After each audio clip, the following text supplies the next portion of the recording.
So this story is a little bit from my memoir and also a little bit that's not in my memoir. A Tale of Two Tumors.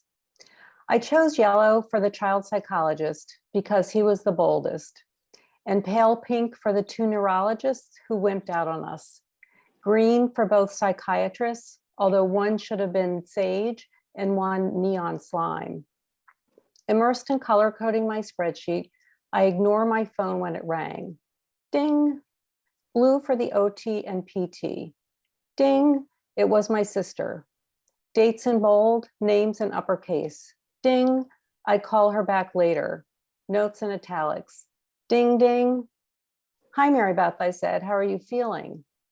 I had my brain scanned, she answered. Oh, I'm sorry, I forgot. They found a mass. My first selfish thought was, I can't do this again. For most of the summer, I had avoided the dining room table's smorgasbord of wrinkled appointment receipts, notebooks, and dog-eared work calendars. I didn't want to remember 1997 when my son Matthew was 11. There were too many appointments and too many doctors and too many memories from the year he was diagnosed with the brain tumor. But for some reason that day in June 2018, I pushed through my resistance and opened my laptop, determined to declaw the past. When Matthew was 8, he developed grimaces and twitches, which our pediatrician said were developmentally normal habit tics. Over the next 3 years, other weird behaviors popped up.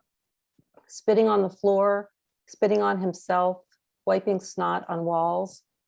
Slowly, mysteriously, Matthew ceased to be the bright, active child he had been. And I ceased to be the mother I had hoped to be. My patience dried up like a prune. I knew we needed help. As an elementary school counselor, I often referred families for counseling when their needs surpassed my training. The term child psychologist didn't scare me. However, my husband, Mike, an architect, squirmed at the idea of airing one's secrets and gladly took a pass for the initial appointment. What brings you here today? The psychologist asked with the widest grin I'd ever seen, just shy of from ear to ear. Where to begin? Ours was not only the story of a struggling child. I didn't bring Matthew to counseling, I brought us. Yes, Matthew needed to follow directions, stay organized, and stop being so damn silly. But I needed help too. I wanted my love for him to override my urge to wallop him. I don't have the relationship I want with my son, I replied. Then I smiled at Matthew and gave his knee an affectionate squeeze, trying to communicate to my boy that we were there because I loved him, that no matter what, I would always love him. After a few sessions, the psychologist concluded Matthew had ADD, attention deficit disorder, similar to ADHD, but without the H for hyperactivity. It made sense. Matthew couldn't remember the solution to a math problem long enough to write it down, and he lost enough lunch boxes, gym clothes, and jackets to stock a sale rack at Walmart. And the missing H was accurate, if odd. Prior to the previous few years, Matthew was full of H, but lately, other than the bursts of silliness, he had slowly downshifted to N for no energy. Our months of counseling, behavioral modifications, and medications, however, didn't improve Matthew's increasing distractibility and immature behavior, nor did it help his grades, which had slipped from straight A's to B's and C's. So we began making the rounds of specialists and their diagnostic dartboards, each wild shot missing the mark, but piercing my heart. 4 years younger than me, Mary Beth is single with a waist-length river of silver curls. Her hair is her brand, an image she polished as a high-end designer and architect in Chicago. In 2013, Mary Beth was forced to cut back on work when Lyme disease bit. Her legs became so weak, she could barely walk to the kitchen for a sandwich. And if she got there, her hands were too feeble to hold the plate. Then she faced scleroderma, an autoimmune disorder that causes hardening and tightening of the skin, connective tissue, and sometimes internal organs. I was with her for that diagnosis, having flown out from New York to visit. In a tiny exam room, a blonde rheumatologist with cute leather boots casually dropped the scleroderma bombshell. After Leather Boots stepped into the hallway, leaving a chart on the counter, Mary Beth and I pounced on the folder and scrolled down the list of lab results with our fingers. We had not misunderstood. Shit. I took her by the shoulders, looked her in the eyes, and said, "We're not going to freak out yet." As Mary Beth's joint pain and muscle weakness worsened, highs and vomiting added to her symptomatic stew.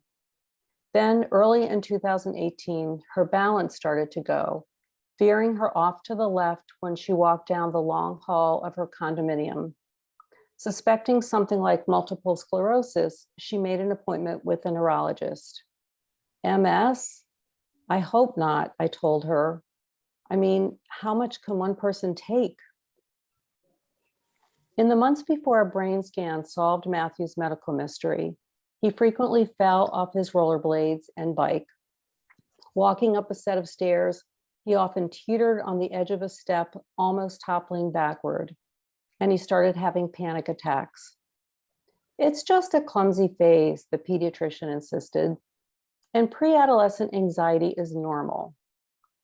But our rounds of neurologists and psychiatrists finally resulted in an order for an MRI to rule out anything serious.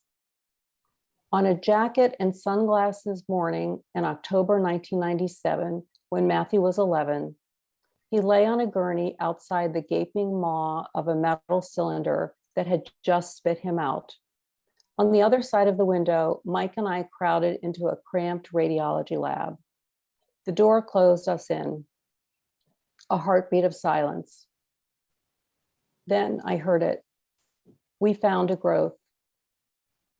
The words at first escaped my ability to comprehend them. Then they slowly seeped into my brain and I started to shake. "It's not malignant," the doctor said, "not serious." My gut roiled as conflicting emotions battled for control. Should I be happy or sad? Relieved or distraught? The growth is inoperable. It clings to Matthew's brainstem, too deeply embedded to excise. The tumor had caused hydrocephalus, an accumulation of cerebrospinal fluid in the brain's ventricles, filling them like water balloons, squishing Matthew's gray matter into a sliver against his skull. Surgery would relieve the hydrocephalus, and we were told Matthew would bounce back. We didn't know then that the bounce would be more of a decades-long dribble. 21 years later, when my sister said they found a mass, immediately I was back in the lab looking at Matthew's growth on a computer monitor, shaking. But this time, it was my sister lying on the other side of the window. I saw her silver tresses cascading down the side of the gurney. Then I pictured her bald, then with stubs of straight white bristles. Will she keep it short? "Let's not freak out yet," I said on the phone, coming back to life. "They think it's benign," she said. Should I be happy or sad, relieved or distraught? "Doesn't this sound like Matthew's story?" she asked, bizarrely calm. "It's surreal," we said together. I told her I had just resurrected my memoir that morning, and I was trying to make sense of all that had happened when she had called. "This can't be happening," I said, my panic notching up the pitch of my voice. "I have to go," she said, "they're admitting me." "I love you," I said before we hung up. I wanted to say so much more, but the words wouldn't come. "I'm sorry, and everything will be okay, and you'll beat this. And my sweet, beautiful baby sister, I can't lose you." I wanted to cry, but that would be freaking out. So I waited until our call ended. Then, pacing the house, I sobbed. I had to talk to someone who knew Matthew's story, who understood why benign was anything but. I didn't want to bother Mike at work while I was so upset, but I was slipping into an abyss and I needed to cushion my fall. And that's when I realized how I'd changed. In the intervening years between the first tumor and the second, there was growth of another kind. I discovered I was not the woman I had been. When Matthew was diagnosed, after Mike and I had overcome our shock, I called my parents, my work supervisor, and a close neighbor and asked that they spread the word. I didn't call my sister. We weren't that close back then. Being a working mom consumed me. Building her design practice consumed her. I don't do the girlfriend thing, Mary Beth had once said. And like her, I lacked a sisterhood. I had no BFF or circle of confidants to call with my sorry news. The women friends I had were friends of convenience, neighbors and work colleagues mostly. Daily chit-chatting on the phone or prolonged small talk demanded more of my energy than I had to give. The few moments of solitude I could siphon off a busy day were rare and precious, like the biggest buttercream rose on the last piece of birthday cake. I wouldn't share a bite. And if I did feel the need to connect, I chose not to disturb my convenience friends for fear they would disturb me the next time. Fair is fair, after all. In the weeks ahead, I shared Matthew's story with acquaintances as I ran into them. What I didn't share was my story, how I felt inadequate as a mother, how I hadn't fought hard enough for my son when he was deteriorating, how the recovery process overwhelmed me, and how would I admit that I couldn't wait for Matthew to grow up and leave home so I could breathe. For that kind of sharing, a bond needs to be deep and strong, loving and sure, convenient or not. When Matthew did become independent and moved out, I finally had my fill of solitude, giving me the energy to discover and nurture close friendships. So after my sister's call, as soon as I stopped crying enough to be coherent, I got on the phone. I slid into the abyss of pain where I was well cushioned by caring women who got me. A few friends whom I chose and nurtured said they were honored I turned to them, and I felt honored in return. Surrounding myself with this big-hearted tribe in the weeks ahead was a win-win, a long overdue act of self-love. I had much to learn about self-love. After Matthew's diagnosis, Mike and I took Bounce Back at face value, and I was convinced we'd see our real Matthew again, our little Einstein, my gazelle. Life was going to be great, so what need had I to heal? The crisis was over. Who required downtime? Matthew would need to recover, but not me. It wasn't me who had brain surgery.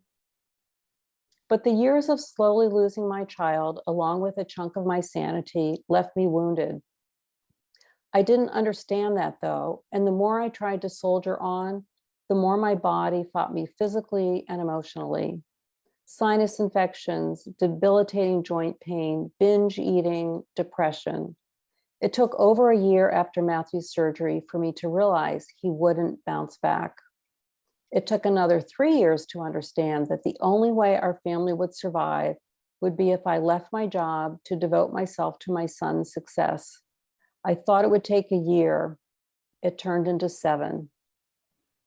When my sister called in 2018, I knew the contagion of her news would seep into my pores and cells, causing billions of neurons to misfire. Certainly, I didn't feel Mary Beth's diagnosis as intimately as my own child's, but her mass was a punch to an already tender gut.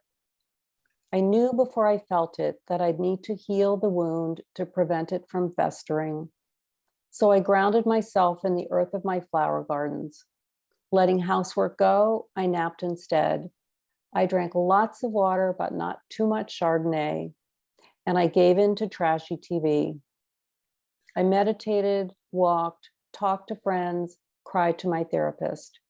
And I wrote, throughout my difficult motherhood, my mom had urged me to keep a journal.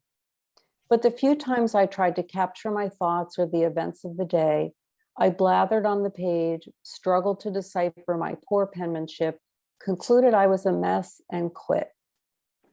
Journaling, as I understood and practiced it, was one draft, period. It never occurred to me to sit with the words and see what they could teach me. I decided I was a verbal processor, but with whom to process? I had a therapist, but what about the 13 days in between appointments? And what about 3 a.m. when I couldn't sleep?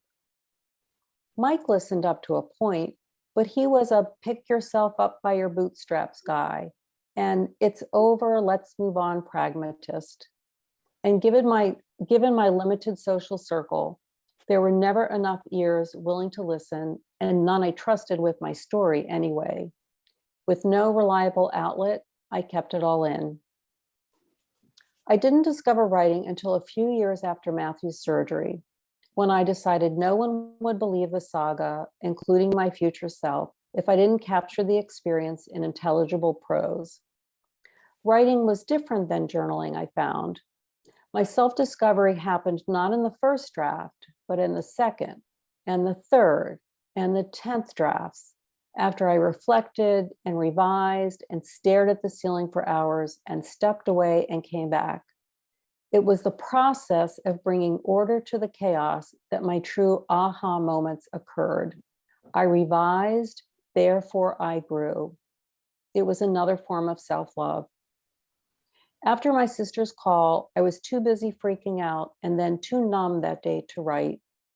But the next morning, I rushed to the dining room table and typed a flurry of words. I revised, reflected, and realized how much I had grown in the previous 2 decades. 2 days later, a blessedly narrow strip of Mary Beth's silver hair was shaved, and during a 9-hour surgery, doctors removed a meningioma the size of an orange. The benign tumor, most commonly found in middle-aged women, may have been growing for decades. Within hours after surgery, Mary Beth sat up, smiled, and engaged in meaningful conversation. The first weeks of throwing up and relearning to walk were challenging, but within a month, her chronic pain and weakness had already begun to dissipate. Lyme and scleroderma still took their toll, but within 2 months, she felt better than she had in the previous 5 years. Benign pilocytic astrocytomas, like Matthew's, are most commonly found in children, and his may have been growing since birth. Surgery to treat the hydrocephalus caused by the tumor was quick, and he was out of the hospital after 2 days, back to school in 2 weeks. But his symptoms were slow to abate, and the first 20 years of recovery were the worst. Then, like a rusty pendulum clock coming back to life, everything started to tick. Each cog of every gear in his brain nudged the next one, so the machine that was Matthew began to purr.